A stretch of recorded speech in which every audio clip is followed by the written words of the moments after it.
משרד הביטחון מתיר בשעה זו לפרסום תיעוד מימי תקופת ההמתנה ומלחמת ששת הימים. אורלר, שלום. ערב טוב, מאיה. תחזיר אותנו 48 שנים אחורה. בשמחה. מחר לפני 48 שנה פרצה המלחמה ששינתה פה את המדינה לתמיד. מלחמת ששת הימים, והארכיון צה"ל במשרד הביטחון מפרסם את הסרטונים האלה. לוי אשכול, ראש ממשלתנו דאז, עם המכנסיים הגבוהות מדי והקומתה די מצחיקה, מגיע לסיור בחזית העיקרית, החזית המצרית. את רואה משמאלו את אלוף פיקוד דרום, האלוף שייקה גביש, מאחרוני אגב השורדים שעדיין איתנו גם ב-2015, ומי שעוד את רואה שם בתמונה עם חולצה לבנה ככה מסתובב, אזרחית כמובן, הוא יושב ראש האופוזיציה דאז מנחם בגין, שצורף לממשלת החירום, ובעצם כל ההגעה שלו גם עם אשכול לחזית נתנה לו ריאביליטציה ש10 שנים אחר כך, הנה את רואה את בגין פה משמאל, תאפשר לבגין לעשות את המהפך ההיסטורי. אנחנו רואים פה את ההכנות בעורף, במקרה הזה בירושלים.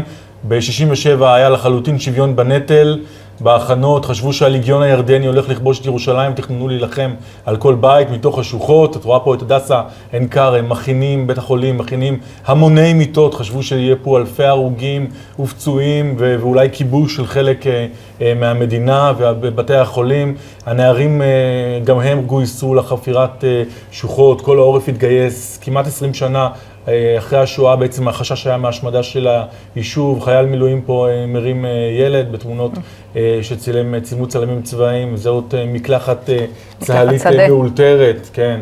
זו תקופת ההמתנה כפי שהוכנה, כפי שהיא נקראה בין 15 במאי עד שהתחילה המלחמה, ובעצם הצבא נערך לאפשרות של מלחמה, נערך וחיכה וחיכה וחיכה, ובינתיים הביאו לו את להקת הנחל שתנעים את זמנם של החיילים בחזיתות כאשר הם מחכים למלחמה.